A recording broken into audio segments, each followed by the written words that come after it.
Just for information, is this being broadcast? The public can't access this, can it? No? Yes, Councillor Haddon, certainly the first couple of papers are open to the public. Right. Thank you. I'm just gonna mention that as we start. Sorry. Right. Are we ready? Are we ready to record, Nikki? If I Ready, we're live. Okay, welcome everybody to West Yorkshire Fire and Rescue Service Executive Committee. I'm Councillor O'Donovan, Kirklees, Councillor Chair of this committee, with members from around West Yorkshire in the meeting as well. Item number 1 is minutes of the meeting held on the 19th of November, with an amendment required to minute number 19. Is that right, Nikki? Just that amendment on the minutes? Yes, Chair, it's just an amendment to the text. There's nothing to approve at this stage, although the minutes from the last meeting indicates there probably was. Okay. Thank you. We're okay with those minutes? And any matters arising from those minutes that everybody wants to bring up?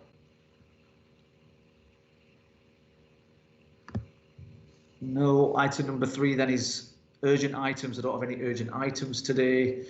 Item number 4 is exclusion of the public. So items E8 and E9 is disclosure of information relating to an individual and finance and business affairs. So items E8 and E9 are excluded from the public.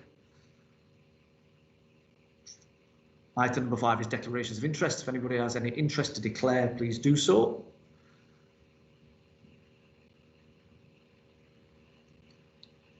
Nothing there. And then item 6 for noting, we've got an update on the tri-service collaboration. Just taking that. Nick? Yeah, I'll take this, Chair. Thank you. Good afternoon, everybody. So as the Executive Committee, we've oversight of the work of the tri-service collaboration programme within West Yorkshire Fire Service. This is just an update paper to bring to your attention the work that's been ongoing within the programme before it reports to the Tri-Service Executive Board on the 22nd of April. COVID has had a significant impact on this work, specifically amongst our partner colleagues, as you'd expect, and ourselves. So some of the timescales have been extended. So we are still in fact in phase 1 of the project. And phase 1 is just to provide a broad overview of each of the 6 work streams that are underway. The 6 work streams that are underway are occupational health, look at health and safety, shared estates, multidisciplinary staff, shared training facilities, and fleet management and workshops. And West Yorkshire leading on fleet management and workshops and health and safety. Unfortunately, I haven't been able to bring to this meeting the detailed sort of like end of phase reports that will be going to the Executive Board. But I have had a look through the draft reports there, just as I said, providing that overview at that very top level. At this stage, there's going to be no requirement for this committee or the board to make any decisions or commitments with regard to collaboration. So I'd just like to provide that assurance to you. It's basically the next stage in the project and initiating phase 2, which we'll be discussing at the next Tri-Service Executive Board on the 22nd of April. Currently, I think some of the scoping work has started to identify some lower level opportunities for collaboration, and often those are equally as important to do the little things as well as the big things. So the officers that have been tasked with that have started to identify some lower level opportunities for collaboration, which are highlighted in the report under section 3. Take any questions on progress so far, if members have got any. Members? Councillor Harrand? Do we have a timetable for this, please? Do you have a timetable? Yeah, when some of these things will be delivered. Yeah, so what we're doing, Councillor Harrand, is the first phase has actually been delayed, so that should have been presented at the start of this year. The second phase will get initiated at the board, and then each programme will determine their delivery timescale alongside that. So once we've initiated that piece of work, and as I'm sort of like bringing this to you, I'll bring a report back to the Executive Committee with an overview of the timescales at that stage, if that's okay. Okay, right. If you haven't got them available, I don't mind. Can you tell us what some of these simple, quick and low risk projects were? 3.1. What in terms of, so for instance, 3.1. look at the fleet and workshops, some of the things that they identified, they haven't initiated yet, are things like procurement contracts. So by coming together and doing this scoping work, they've identified that both services, both police and fire, are looking to procure vehicle telematics. So we can collaborate on that contract, as well as service contracts for specialist equipment used in workshops. So it's that sort of stuff really, where they've come together, for example, in training. The meeting that they've had, they've identified opportunities to share training facilities because of the impact of responding to COVID. So they've been doing quite a lot of collaboration in that sense. So by bringing them together as part of this bigger project, it's started to help them work together more collaboratively in the day-to-day delivery of those functional areas.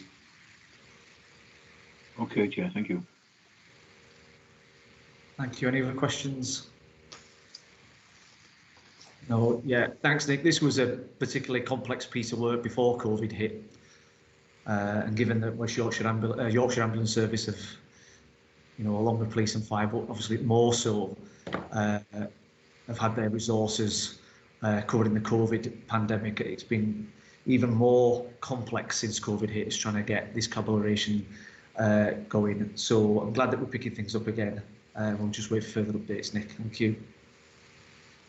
Then item number 7 for a decision is the property review and team restructure. Yeah, and that's me again, Chair. I'll present the paper. So yeah, the paper presents the outcomes of the property review and the proposed restructure of the team.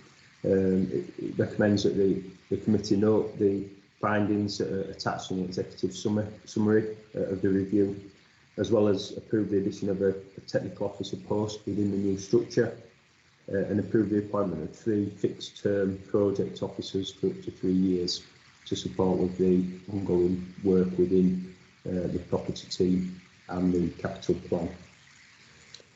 So, Management Board commissioned a fundamental independent review of the property management unit and received that report on the 25th of November 2020.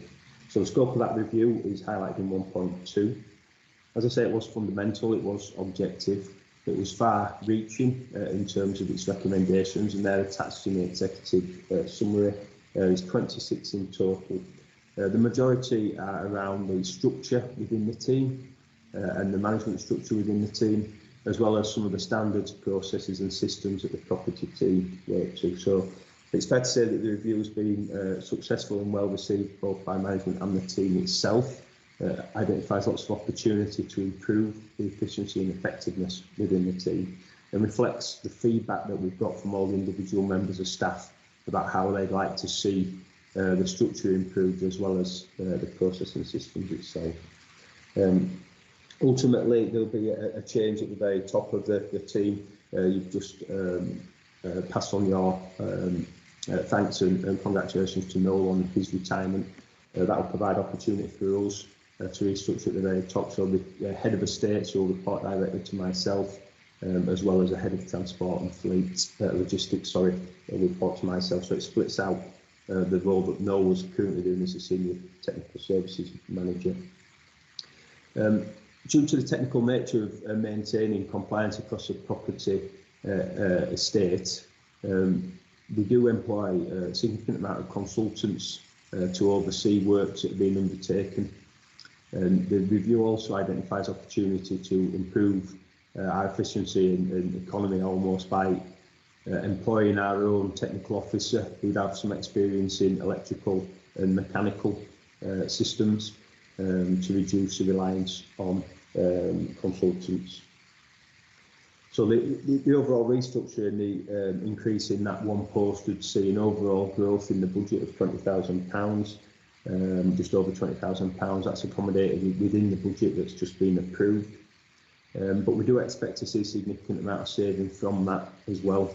And 1.9 just gives you an idea of the expenditure that we've been spending on electrical consultants over the last few years.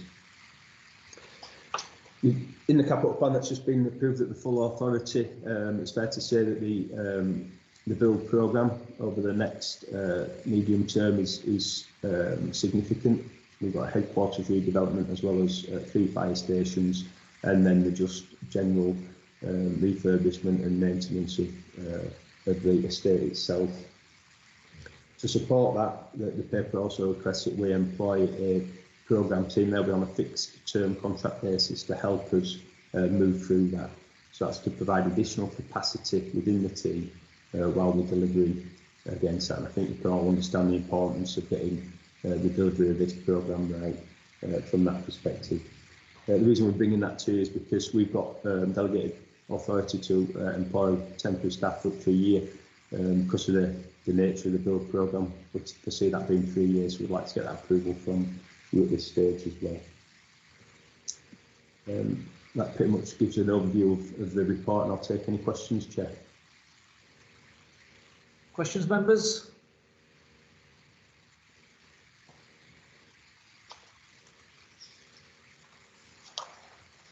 Councillor Tate. Can you just clarify in your table on page 18, what's the headcount 11?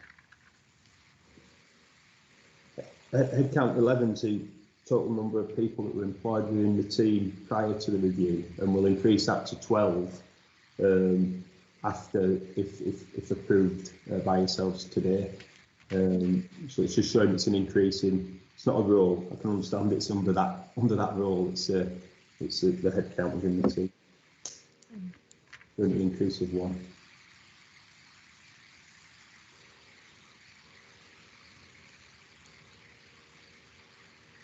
Is that okay?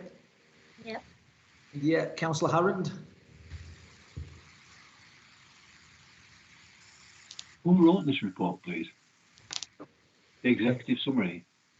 Yeah, the report was commissioned with a consultant, Michael Wood, who delivered our procurement review. So we went out to market, and he was the most competitive return for that. Our initial intention was to use the LGA. That would have actually cost us more, but because of COVID, they couldn't deliver it, and we got to a situation where we felt we needed to progress the work.